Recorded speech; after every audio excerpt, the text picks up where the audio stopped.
Baseball? Yeah. Yeah. Oh, Baseball. what's Why what's baseball? why baseball? Why baseball? Well, because we talk a lot about, well, Robert is coming in today and Oh, he talks yes, about baseball a lot. yes. And I just found this on my desk. It's a 19, I'm going to guess 1984, circa Mm, 1984 no-hit baseball thrown wow. by the first-time Southpaw, me, pitching for the New York Yankees in Newton, Massachusetts Little League, through 6 innings, because that's all they let you play. Right, 6 innings of no-hit ball in 1984, right. or three, um, against the Baltimore Orioles. I Mm, think I struck out 9, hit 7, uh, right. hit Uh, 7 people, not like, was there like EMT and all that going no, on? I basically hit everyone I knew really well. But I was shitting my pants so hard Yeah. because I'd never pitched before in my life. I was just throwing like a wild man, hot heat, bringing hot heat and zero control to the game. Did you have like a baseball nickname or something? No. I don't think so. I don't think so. Okay. Maybe I think the coach used to call me, "Hey, fucko," but he used to call everybody that. So, Right, right. and it's a real different vibe these days in the Yeah. sport. Well, Hey, everybody, welcome to Where the Dogs of Society Howl. Thanks for coming in and playing. We appreciate that. And it's going to be a great day. We've got a great guest. We've got obviously 2 great guests today. And in fact, they know each other fairly well. mm. Uh, and we're talking about, Jeff, what are we talking about? Oh, we're talking about all the cool stuff that Rich Insights Research does, which Oh, is okay. packaging, eye tracking, and just about how do you dive deep into how a product package sits on the shelf and what gets noticed on it. Okay. And the $1 million title of the program is Eye Tracking, Shelf Reality, and Why Your Package Isn't Getting Chosen.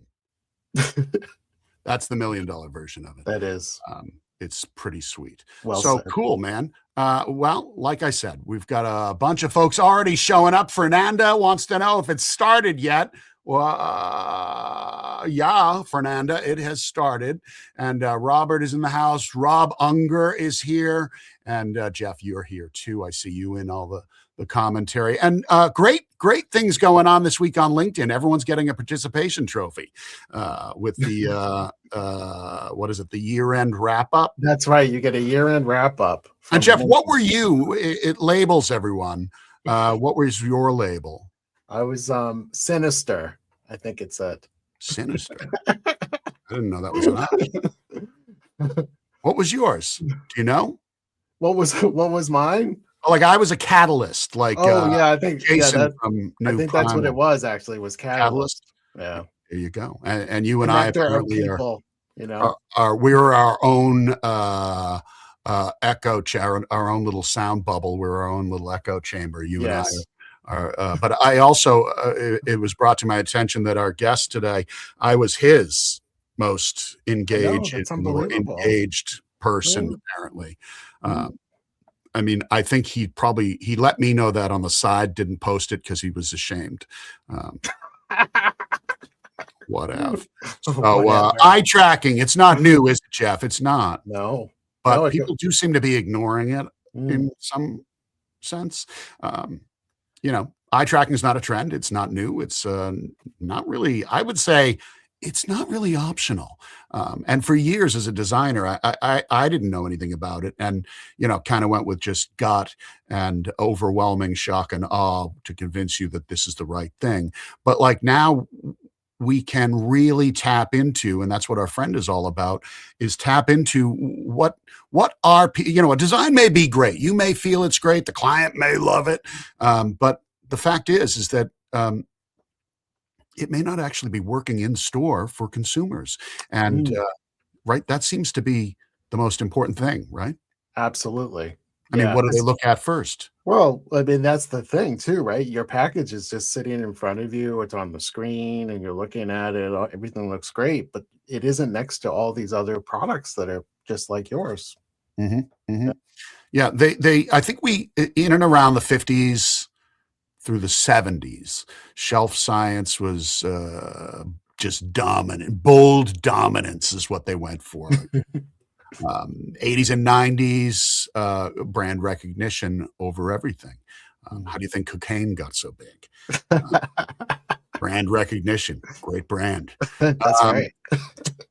in the 2000s, probably the first decade of that, you were looking at a choice overload and aggressive filtering Mm. on everything. And as we move now, the shelf collides with the scroll.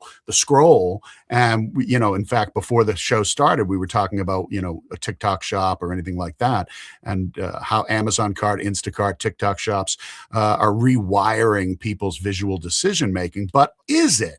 And we'll talk about that today with our guest. Anything else I missed there, Jeff? No, it's all good. It's all good. Let's get going. Y'all ready? Hey, Schonberg. What up? Phaedra's in the house. I love Phaedra. We haven't met yet, but I keep seeing Phaedra's comments and thumbs ups everywhere, and I appreciate that. It's good stuff. So, anyways, without further ado, our guest, he's not so much of a guesser. He knows what you're looking at. He knows if you've been naughty. He knows if you've been nice. No, it's not that guy from the Great White North. It's another one. Okay, so founder and co-founder of Rich Insights, this fellow spends his days tracking human attention with scary precision. Eye tracking, real data, real behavior, no vibes, no opinions, all science, baby. Well, maybe a little bit of black magic, if you will, too. In-store environments, UX, UI, app design, menu boards, airport navigation, signage, ads, websites, you name it. He knows what's going on, especially when you get talking about packaging. We don't really like to look at design A versus design B. Rich believes that design A, B, C, or D might be fusing into Voltron, whatever the hell that is. We're going to find out. And where that layout teaches the next one how to perform better. So when this is great for founders to know, marketing directors, CMOs, fractionals, designers too. He is a former construction site supervisor who can basically drive anything into the ground. Nope, that says with an engine and hydraulics. My apologies. He's a skier. He is a former ultimate Frisbee team captain until he had to resign in disgrace. Story for another day. And of course, he's someone who already has seriously discussed starting a school with his wife because he just doesn't have anything else to do. Please welcome to the stage, Mr. Rich Moniz. Yes. Hello, Rich. Hello. Good to Hello. be here. Great to have you. Great to see you. How's everything, Welcome. man? Things are great. Canada is warming up today, so it's a nice day today. Sweet, sweet Canada. Mm. Excellent. Yeah, it's warming up down here too, actually. Yeah. I feel like Heat Miser and Freeze Meister must have made a deal, and it's going to be a little bit warm in the south this year, and then all that stuff, all that happy stuff. So, dude, aside from me butchering your intro repeatedly, it's kind of like Netflix, the Staircase documentary, only in intro form. Apologies. Why don't you tell us a little bit more about what you do and how you do it? Sure. So I got into shopper research about 15 years ago. And I worked for a company where we like to experiment with a ton of different methodologies because we realized pretty quickly that just traditional sort of focus groups or questionnaires, they didn't really tell us the why. They didn't really get at the why. They didn't really get at the subconscious at all. So we tried lots of different things. We tried like EEG head caps where we would put those like brainwave monitoring stuff on people. We tried heart rate monitor stuff. We would do observation-based stuff. And one of the really cool things we started working with really early on actually was eye tracking. And this was way back before you had glasses you could just pretty much put on and do whatever you want with. They had like little tiny sensors that we would have to charge every night and put up on shelves or signage or whatever we were testing. But eye tracking really sort of stood out very quickly as a very useful and incredibly predictive, accurately predictive tool. You know, if someone notices something more often on the shelf, chances are they're going to pick it up more often. And the opposite is also true. If they're not seeing it, it's not going to be picked up. So the other neat thing that eye tracking allowed us to do was to also know that. We would know if someone was seeing something more often. So, you know, when you would do a traditional A/B test, like you mentioned in that beginning, you know, in the end, you're just saying, okay, it's design A, everyone move on. With eye tracking, you could say, okay, it's design A, but design B really actually did stand out more quickly on the shelf. So, you know, what is it about design B that we can steal potentially and integrate it into design A? And then maybe, you know, there was also some competitive brands that had a better hierarchy in terms of like visual understanding. So maybe we can steal principles from them. And then in the end, it is like Voltron. You end up with this package design that becomes an amalgamation of a bunch of different designs. And it ultimately outperforms everything that was tested, because we would have brands, some of the biggest brands in the world, come to us with 4 or 5 designs. We would come out with a winner that was a recommendation that sort of amalgamated a bunch of different results. And they would come back and test that design along with some others based on the principles. And ultimately, those would all outperform anything they originally tested, right? So it almost became this addiction of like, okay, let's test, let's retest, let's retest. And eventually you do get to a plateau where there's a little bit of a less return. But at the beginning, it's a huge difference. I mean, if you increase the number of people that notice your product by 2 or 3 times, and then also simultaneously increase the understanding of that package, like, I'm not going to sit here and say you can increase your sales 300%, but honestly, like you can see levels like that where it's like, you know, it becomes picked up much more often and purchased much more often. So, you know, when I started heading up our virtual reality division, that's when COVID hit. And that pretty much put a seal on in-person eye tracking for a long time. So at that time, I was a VP. There wasn't really much more forward momentum, and we sort of decided to part ways. I knew I wanted to work with smaller brands at that time. So I started experimenting with online webcam-based eye tracking, and really testing the same sort of methodology that we used in person, where it's like, okay, there's a shopping exercise of some sort and some findability tasks where we're timing them and watching what they're looking at and how they search. And then you blend that with, you know, more traditional based questionnaires for context and stuff like that. And ultimately I did find a platform that worked. And now I get to work with some smaller brands. That's been really fun. I love that. I love that. Jeff, you had a question? No. Okay. No, I'm good. All right. Thought I saw you itching there. I thought I saw one of these. I was just monitoring our feed situation. Yeah. The situation. All right. So, category truths. Are there such a thing? Are there sort of different categories where things shift, or it makes more sense to put something somewhere else on a package? Honestly, like the important thing is to look at the category you're playing in, right? Like I see lots of, you know, people posting on LinkedIn, oh, you know, which design do you like better? And I'll weigh in on those things sometimes. And, you know, but that's typically just from like an understandability perspective. That's not really capturing how well is this actually going to stand out on the shelf? You know, when it's put in situ, the number of brands I've worked with that, you know, a design has worked and was super successful through focus groups, and it's won design awards and it works well online.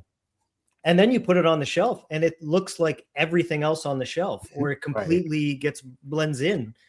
You know, it's important to take in that context. And it is different for every category. I mean, like what works in pasta sauce isn't necessarily going to work in energy drinks, right? Like Right. So Somebody yeah, needs to tell craft beer industry that Yes. the energy drinks craft beer label thing is just, it's like, come on now. yeah, Stop. and I've seen some beautiful looking labels in Sure. craft beer and energy drinks, but Mm. yeah, like if you're just overwhelming people with visual clutter, they're not even gonna look at it. And is it really that great? I mean, to really clutter up something that much, do you really, is it, where's that can going at the end of the day? Well, You know, I think their intention is like, oh, we're going to add some whimsy to this or whatever, right? whimsy. Whimsy, yes. Oh, my. But a lot of times too, what I find is, especially with emerging brands or new, startups, is they go the route that most of them do, which is direct to consumer. They either sell, um, on their website, or they sell through Amazon or something like that, just to get out there, get available right before they're in retail. And the packaging's all nicely, you know, it looks good, looks great. The website, looks like the same design, and it's all works together really good.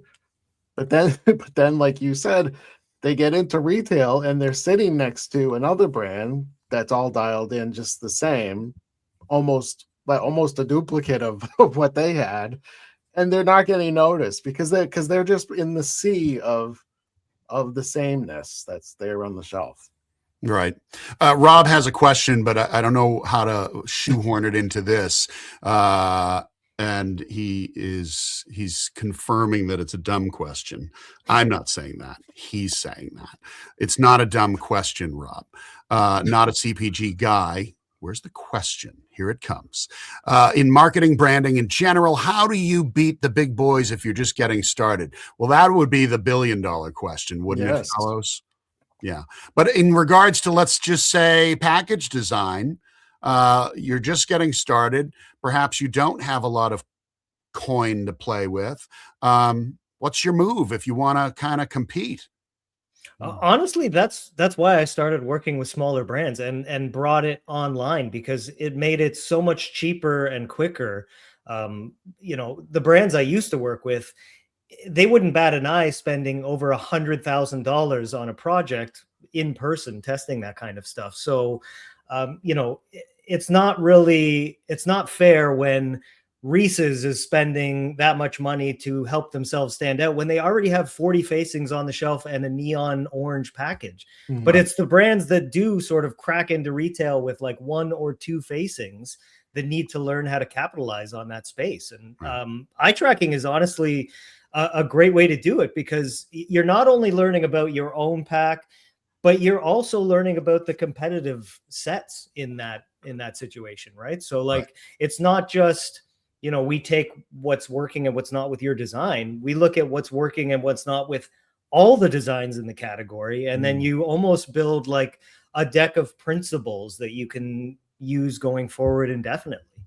Okay. So yeah, eye tracking is a great way to honestly compete. And before launching a totally new design or entering a brand new retailer that might be like a big contract for you, you might be standing out well in one retail situation and completely blend in another. And I mean, that could be even just based on things like shelf strips, right? Like green Kroger shelf strips and blue Walmart shelf strips can have an effect on the way your brand shows up. Yeah, I mean, we talked to a someone recently. They got in a sampling of stores for Sprouts with their product, and some of the feedback they get, that they ended up getting dropped, but the feedback was about the packaging and making that extra step, right, to get the packaging. There was some issues maybe with the product inside too, but ultimately, if you could dial it into that extra level, right, before it goes to retail, that could be the difference. That's the difference maker of going into the next step, which is more stores and expanding from there. Right. I think in that case too, I get a little nervous when we start thinking about how do we please everybody all the time, everywhere, and you end up with a very design. So, I think you have to look at things from a perspective of saying, what's going to work on the shelf in the environment it's in, but also, I think there's also sometimes an opportunity to change perspective of people. And that can be, of course, a much longer game and a much harder game. It can be costly. But I think, sometimes you just have to you have to put your flag in the ground and stand by it. And if you're going to be different, be different. But you do have to keep in mind this whole time that there are places and shelves and situations where you're being viewed differently. Again, like that whole idea of being able to be seen from 6 feet away on a store shelf. Is it really going to work in a digital format, in pixel depth, and vice versa? And Fernanda had a comment here about startups trying to shortcut bootstrap things themselves. They think that doing it themselves is the same or equal to the rest of the market leaders. Where have we heard that before? Yeah, 100%, Fernanda, 100%. Yes. And I mean, the truth is Reese's may spend millions of dollars on their agency, and that pixel pusher who's doing the work on that package is not really any better or worth or more valuable than any other pixel pusher you might find. People that know how to do that know how to do that. And there's something else, though, involved. There's the art and the ability of knowing what pixels to push, when, and why. I mean, that's the biggest piece to me, Rich, that comes into design is going, I can give you a design that I think is the best move or the best step forward, and you may or may not like it. But the truth is, if I can't back up and explain to you why it's a great move, then it's not a great move. You have to be able to back these things up and make sure that it's clear to everybody all the way around, right? Yeah. And the number of brands I work with who they partner with a designer or they have a design firm and they get involved in the research as well. I'm typically siding with designers, especially competent ones, right? Like they know the category, they research what's out there, they develop a color palette that's ownable and will stand out and contrast. Like typically they'll try to minimize what's on the package. You mentioned before, like coming from like a DTC world, those brands tend to have a more complex package, whether it's like artistic or whatnot. The other kind of clutter that I find is the ones that come from like the farmers markets and they're always doing demos and they're constantly hearing from people what they're looking for on a pack, and they try to put all of that stuff on the front of the pack. It's like, I look for gluten-free, I look for non-GMO, I look for organic, when you start stacking those things up on a pack, everything else gets lost. And eye tracking can clearly show you that just through like the percentage of people that notice something. It's like the number of elements you include, you can start seeing important elements drop.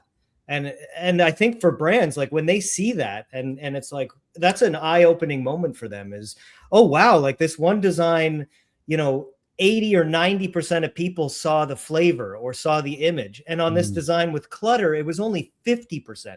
And that's within like a 2 or 3 second span, which is generous, from the attention you're going to get on shelf. Yes. So like often I'm the ammunition that a designer needs to butt heads with a designer and call their baby ugly because, or the brand and call their baby ugly because you have the data to back up why it's ugly and why it doesn't work. Right. And it might only be one part of it. Like it might just not stand out well on shelf, or it might not be understandable. And eye tracking is really one of the only ways to even understand which part of that process is breaking down, right? Like, is it that it's being lost on the shelf, or is it that people aren't understanding it and comprehending what it is? Okay. Also, another hot take coming in. Apparently, Larry Livingston orange has always performed well on the shelf. There you go. There you go. Unbelievable. Interesting. Now that could be also category related, right? Like orange might work in rice or like in pasta sauce, but it might not work in chips, or it might not work in cosmetics or what whatever. about something that includes some sort of a disturbingly off greenish hue to it. Does that Oh, not Again. perform well? That could work depending on the You never know. category. You never know. I know Oh. Disney uses that green to like make things invisible in their parks, Mhm. which is the opposite of what you're trying to do. So, all right. I've always tried to convince dog food companies to design their packages in like I think it was blue and yellow or blue and gray because that's what dogs see. Right. So that would be really super interesting. excited Actually, about, like like- targeting. Yeah, maybe we could eye track some dogs. seriously, I mean, wouldn't that be interesting? To that point, before we bring in our good friend, it appears that the evil empire has yet arisen again. But we'll find out in a minute. And I'm not talking about the Yankees. I'm not. Do you ever see brands borrow design cues or things from other like categories? So like maybe a categorical visual rule in one, let's say beverage. Do you ever see people borrow visual rules from different categories that they're not even in?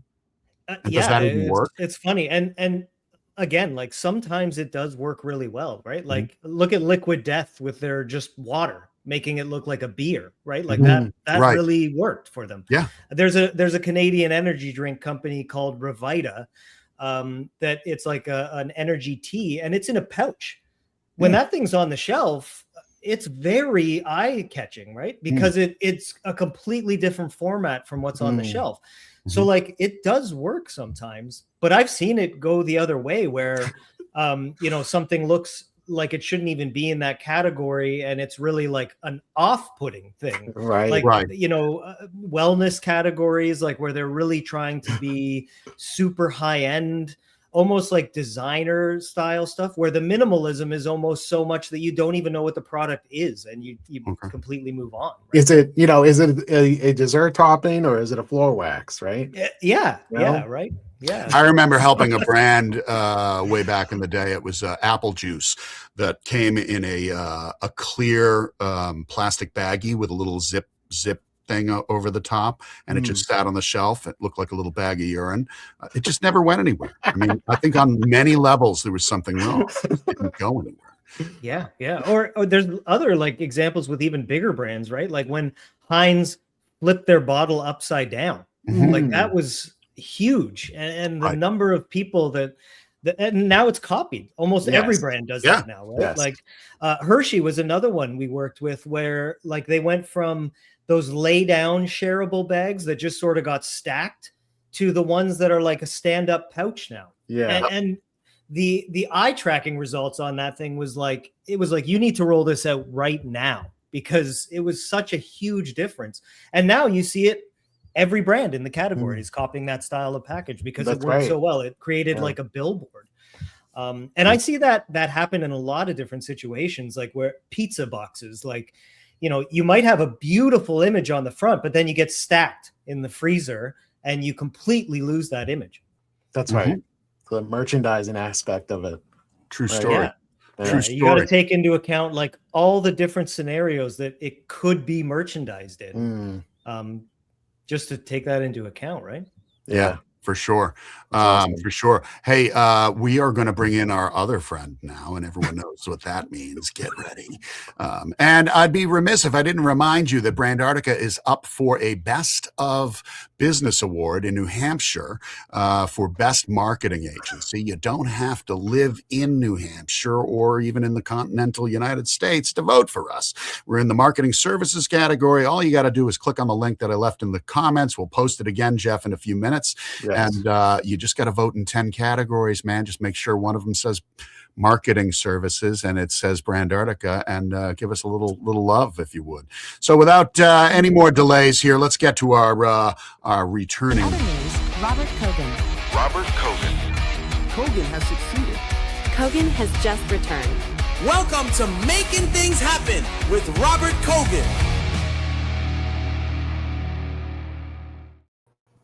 Here Hello. he is.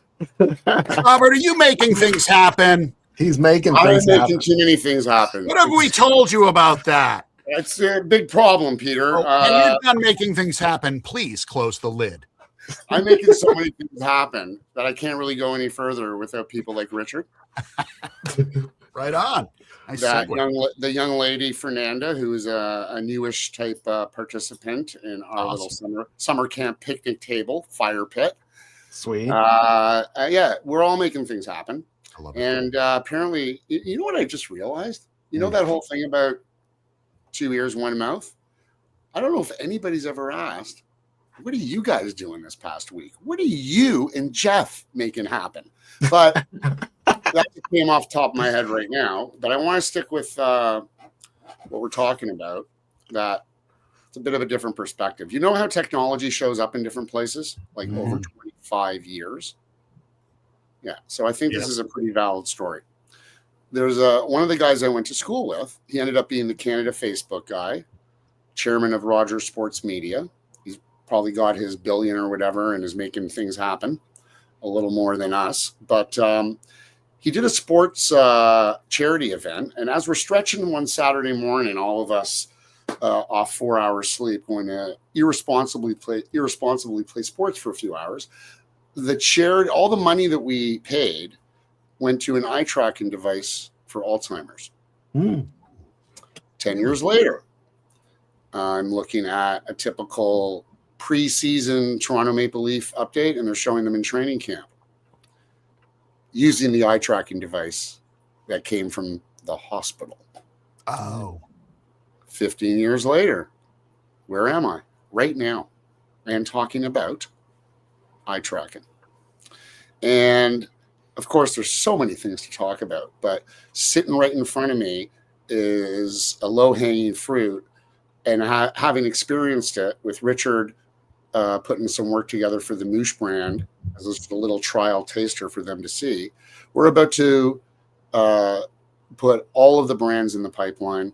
And really what I want to focus on for a minute is a bit of an introduction of what Fernanda does in terms of marketing and hooking everything together. Like you said, where have we heard that before? So Richard's going to be shy, Fernanda's going to be polite, and I'm the guy that will just say everybody needs the help of the whole team.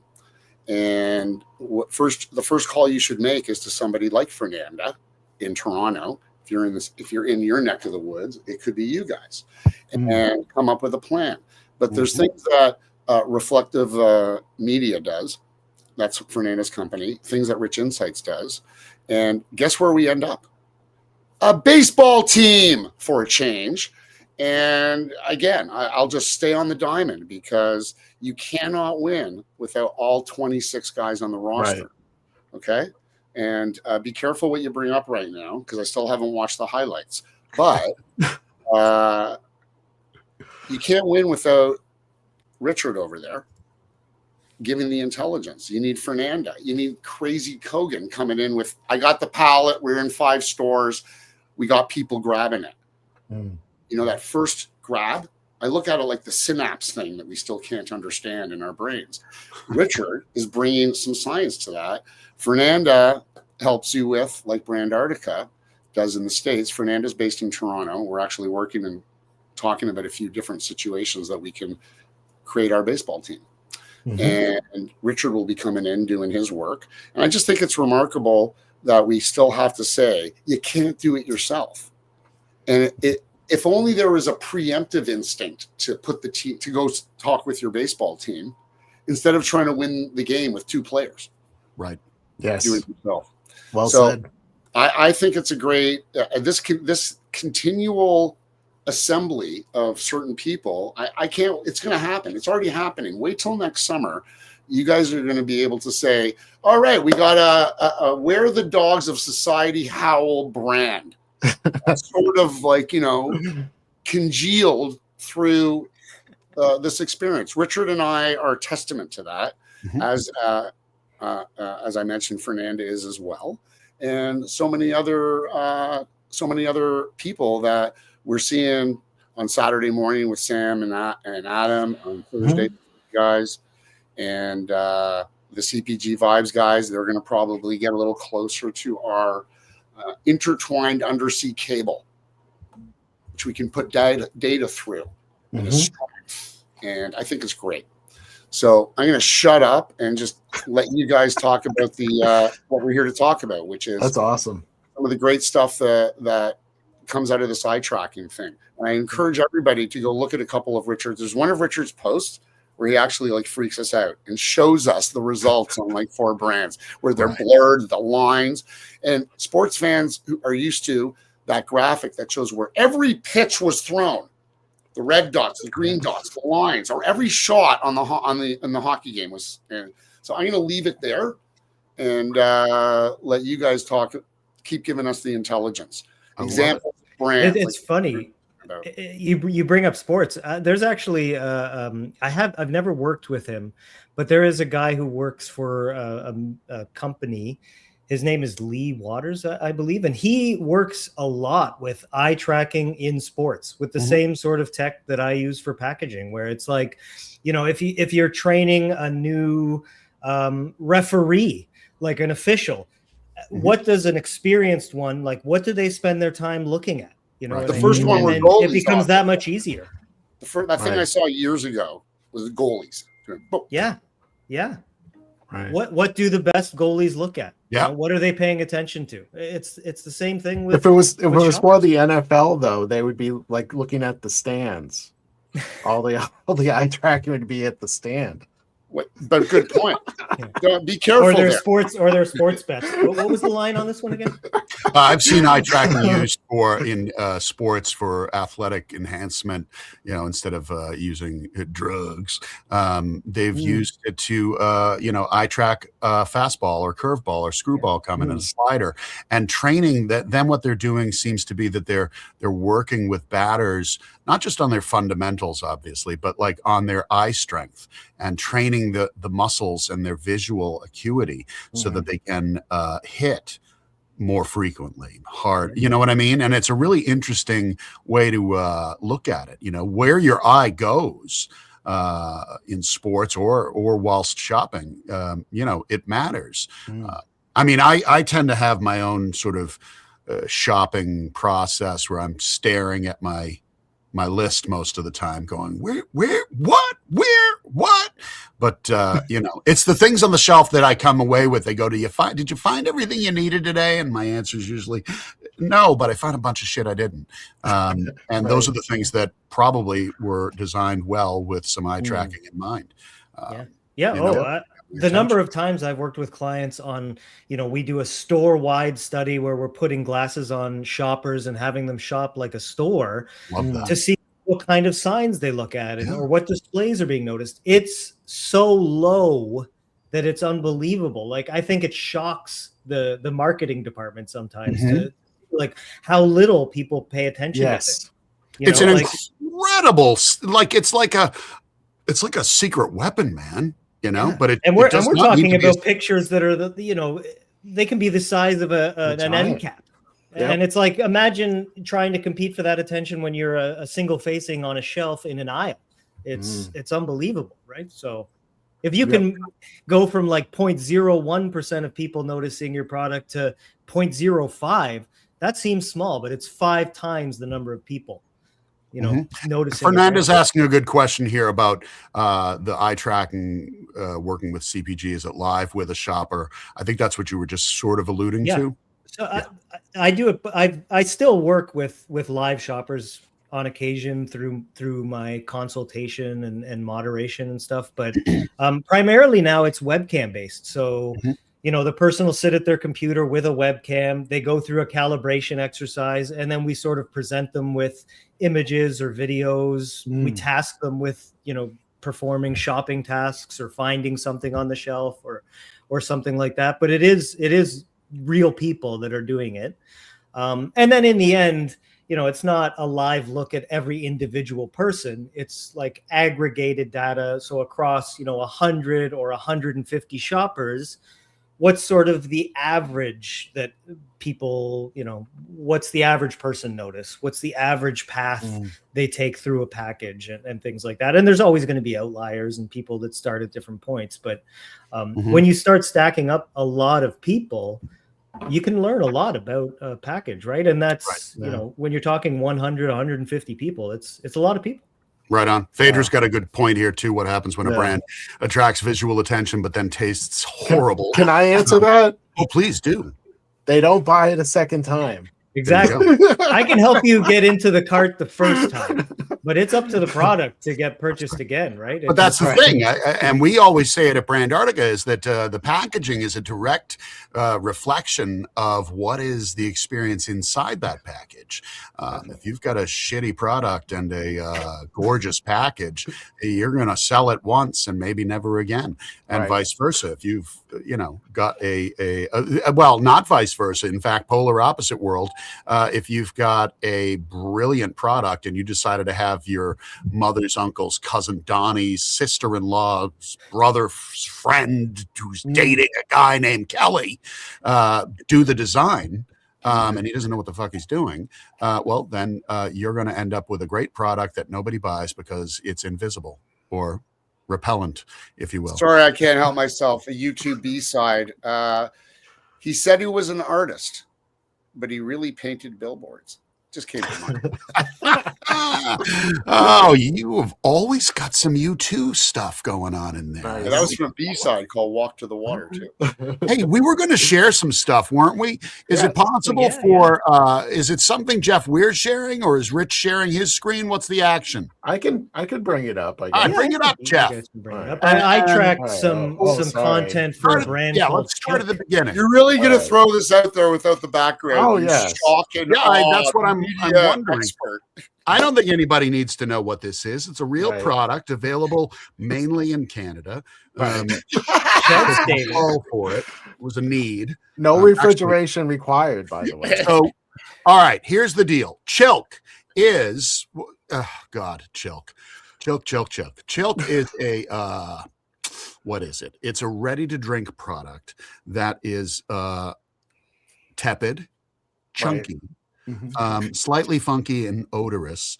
It is where poultry and dairy milk collide into one, not so much as refreshing, but repugnant drink that you can enjoy. Now, it's got all kinds of baseless medical claims involved, and several versions of Chilk are available for children. There's Chilk Silver for the elderly. That's right. Because usually it tastes so bad, they'll just forget that it tastes bad and they'll just drink it again. We love that. There's Chilk for kids. There's chocolate Chilk. They've come out with a line of Chilk bars. It's fabulous, and you can find out more about it at drinkchilk.com. But let's find out what Rich's eye tracking testing results came up with for some of the Chilk packaging and advertisements. Yes. So walk us through this, Rich. Yeah. So this is sort of a typical methodology. Now, in the case of Chilk, I didn't necessarily do all of the steps here. It wasn't tested on the shelf. I don't even know who the competitors would It really wasn't tested at all. Yeah, it would be maybe some Bud Light and maybe some some real dairy products. I don't even know. Kefir, maybe? Kefir? It was Kefir, sort of tested alongside like old mayonnaise. And it came in second. Yeah. So, we recruit just from almost any online panel we can recruit from. We can even use, if the brand has a big enough social reach, they could share a link with their current users. So you could even get a subsample of current users. I didn't have that list for Chilk, but it's possible. Typically, they go through a shopping exercise where we actually create a digital shelf with individual products. It completely gets randomized for every person that runs through the exercise. So, Jeff might see Chilk on the top left, Peter might see it on the bottom right, Robert might see it in the middle. So we're taking positional bias out of it. We're taking brand blocking bias out of it. So it's not Monster Energy has 3 shelves and Chilk has one facing on the bottom. We're really trying to assess which designs are working and which specific SKUs are even driving that design, right? Sometimes we'll include timed findability tasks where, we'll get people to search a shelf for a specific benefit or a specific flavor a specific brand. If we're testing designs A and B, that's a really solid understanding of which one's doing a better job communicating any given thing, right? Like if you're really plugging a benefit like protein, and one of your designs was selected by 90% of people accurately in like 2 seconds, and the other design only half the people got it right in twice the time, it's a no-brainer which design's communicating that. And then this is what we did with Chilk, where we just show it on screen just for a couple seconds, and then it's taken away just to get an idea of what's attracting initial attention. Like, where do people look when they see this product, and where does the gaze go to? Is it a nice clean flow through the pack, or are they sort of jumping up and down trying to find what the hell it is they're looking at? And then a lot of times we'll end that with some like contextual questionnaire questions. Sure. You know those disclaimers you see, like "Don't try this at home." Oh yeah. Yeah. So Rich, disclaimer. disclaimer. Excuse me. Disclaimer. Okay. Richard's smoothness as he lays this out Okay. might cause a random search on Amazon for That's Chilk. right. That's right. So We're Yeah, not on true. Amazon yet. We're waiting to talk Yes, to Eric Martindale about Yeah, that. there might be some like regulatory restrictions. And Maybe, but you know, if we just cast science aside, it shouldn't be an issue. yeah, But Right. please, I was just going to say that I felt like your short answer as to where people looked when they looked at the package. I thought the short answer would just be away. Look away. there's some interesting away from it. stuff with Chilk. Tell us more. specifically.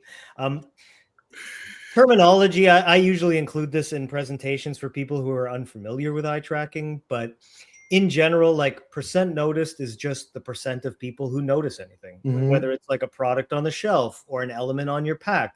The higher this is, the better. The more people that notice something, the better it is. That's always the case. Time to notice is sort of the opposite, where we want a shorter time to notice. And a shorter time to notice is always better. So whether it's how quickly you're standing out on the shelf or how quickly someone notices a benefit on your package, the shorter it is, the better. Engagement is one that can be a little hazy, where it measures literally the time spent looking at something, whether that's a product on the shelf, whether that's an element on your pack. It can be positive, and in general, it is positive, higher engagement, but it also could be high because someone doesn't know what the hell the product is, and they're spending more time trying to understand what it is. Now, in general, that doesn't happen because people will move on. But I've seen cases where, you know, a high engagement isn't necessarily positive. It also isn't necessarily negative. Right. And the intelligence that they get from you, Richard, is, it goes without saying, there's a frame of reference. When these numbers come out, Richard will be telling the brand, well, yeah, you hit 32.6. Oh, great. Average is 65. There's something wrong. Exactly. As an example, right? or you We're hit always 65. comparing versus competition. We're always benchmarking versus norms versus competitors within the category. So yeah, you stood out in 2 seconds, but was every other brand 1 second and you were 2, or was every other brand 4 or 5 seconds and you were 2? Because that tells a really different story, right? Sure. And then you can start focusing on, well, which brands were the ones that were in the top performing, and what are they doing differently? And you can start to sort of get at that. Time to purchase is literally just that, like how long it took someone to make a purchase decision. Sure. In general, quicker is better. That makes sense. You had some really interesting info too on like some graphs that were tracking in really bizarre directions, and we'll get to that right after this. This is tell us what we're looking at here. So this is what I tested for Chilk. I tested a product, the actual can. Chilk Light. Yeah, Chilk Light. Yes. Chicken and milk brew with a very high alcohol content. Extremely. Yeah. That's how it's shelf stable. Yeah, and then a Chilk ad. Time out. What if somebody stumbles on the podcast and just comes in here out of context? We're hoping for Good. that. Yeah, Good. great. So you don't need. I mean, the eye disclaimer? tracking is still relevant. The eye That's tracking true. is still That It is is the beautiful very part. relevant. I just think that somebody might miss out on the satirical approach Yeah. Yeah. A second, highlight. before we get into these results too, I should mention that the platform using the webcam-based eye tracking does track facial expressions as well. I So see. there is emotional reaction. Mm. Typically, when I do pack testing, like I don't even include it because it's flat. Like people don't have like this, oh wow, this is amazing kind of reaction to Right. package designs. Mhm. It does tend to work better with ads, you know, Mhm. if we're like going for an emotionally sad ad or a happy ad, like you can track that. But when I did dive into the emotional reaction to these things, there was some interesting stuff that popped. All So right. we'll get into that. Okay. This is on the left. There is sort of the typical gaze path that someone would go through for Chilk. So This you can is the see, science stuff. I yeah, love. it's the brand right away, moving up to the chicken, down to light, the chicken plus milk brew, and then they get down to the alcohol content at the end there. And typically the percent noticed is reflective of the visual path. So you'll see like the first thing is typically the highest. The second thing is usually fairly high. In this case, the chicken actually wasn't the second highest thing. It was actually the lowest thing. Okay. So that was sort of interesting, but the average still sort of shows me that, you know, for those 41%, they all moved to the chicken second and then down. Where, you know, the 71% underneath, they might have gone immediately down and gone to the chicken. So there's a bit of a split there, but these numbers are relatively high. Like you typically want to see your first top 3 elements above 70%. You like to see the number 1 element in the 80s or 90s. That's telling me that there is a clear visual anchor that people are landing on, and there's a clear visual path through the package. Sometimes I see, you know, overall the numbers are just generally low. Robert, with the moosh pack we tested, that was sort of the case, where numbers overall were a little bit lower than I would expect. That tells me that the pack is a little bit too complex. So there's no real visual anchor. You know, people are landing at different spots on the pack.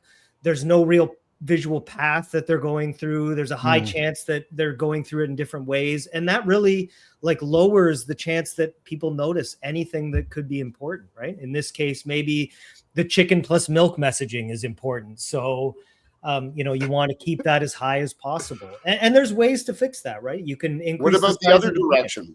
Phaedra brings up a very good point. Who's looking? Do you see that question from Phaedra?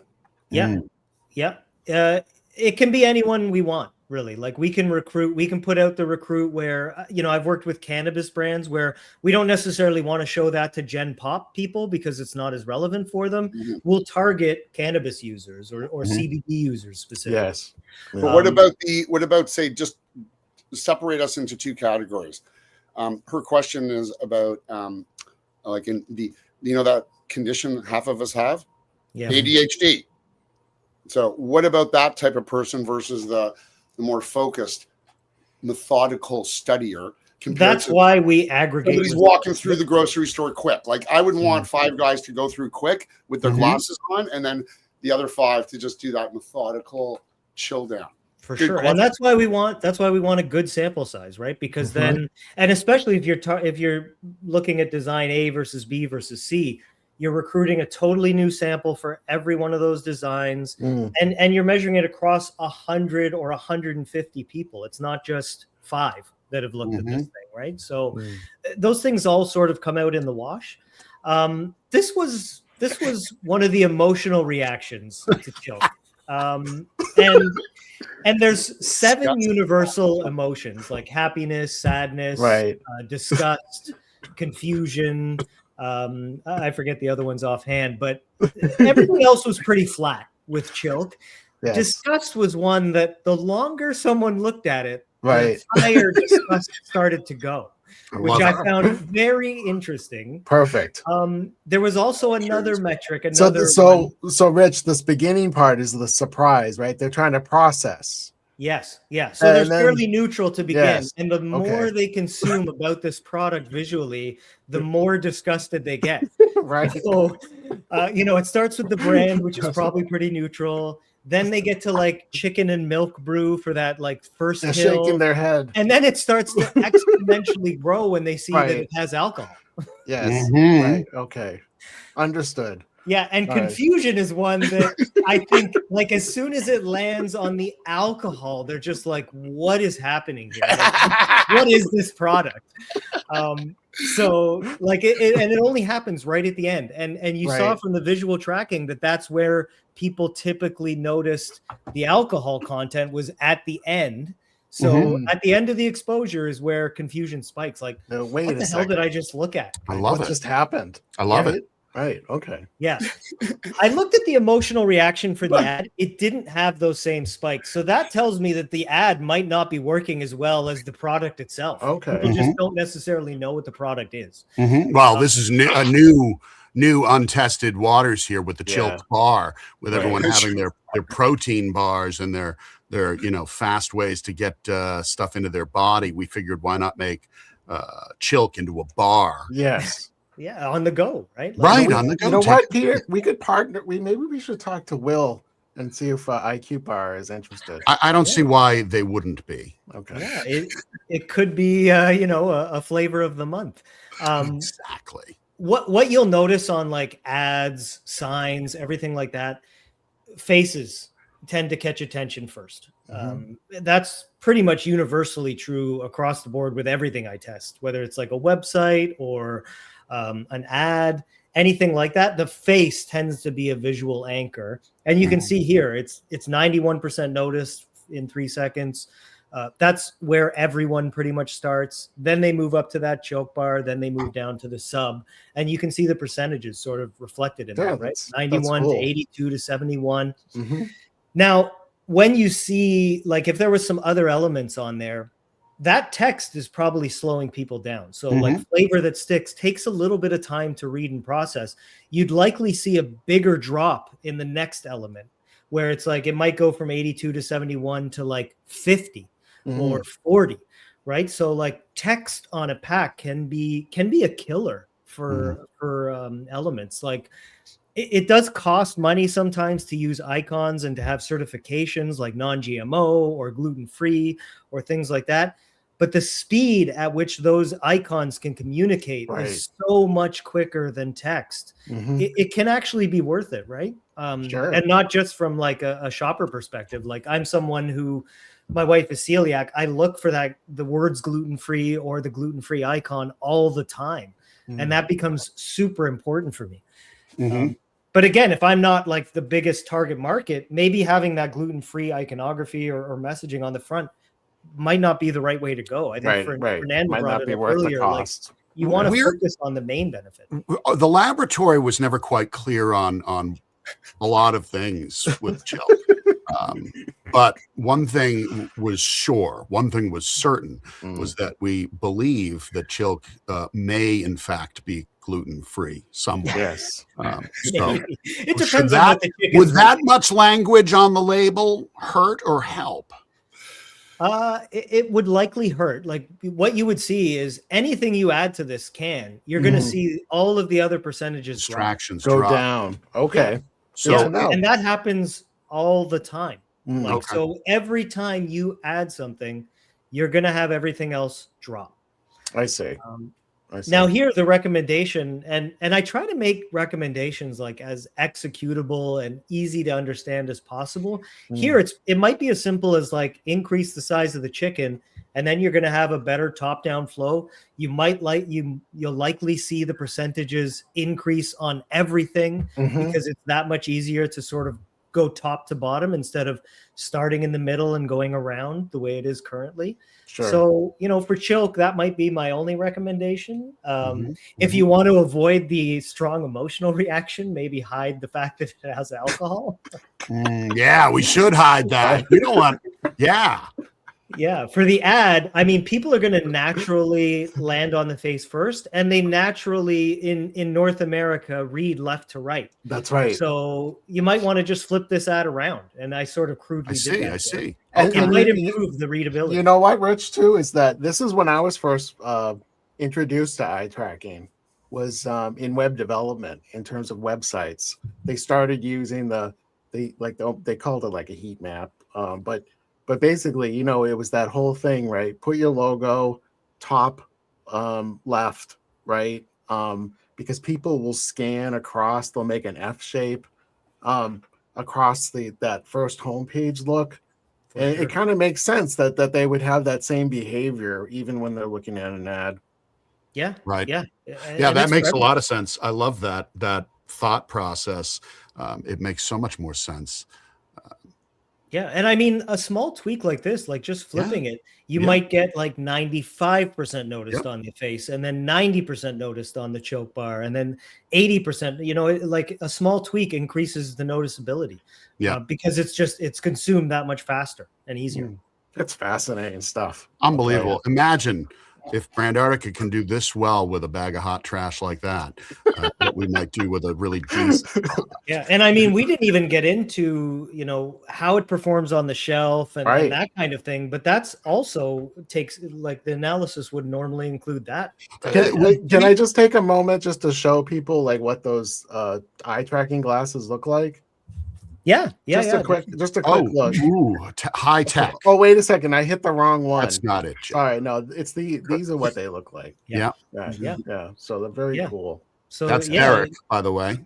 Yeah, you might see people walking through stores with those glasses. I've done that as, you know, promotional stuff, and they're very like unobtrusive, and people forget that they're wearing them very quickly. We got to do a part 2 of this episode. Yeah, I think we're going to have to. Because in the spring, we're actually going to have empirical evidence. Okay. We're not going to completely freak people out with the chilk.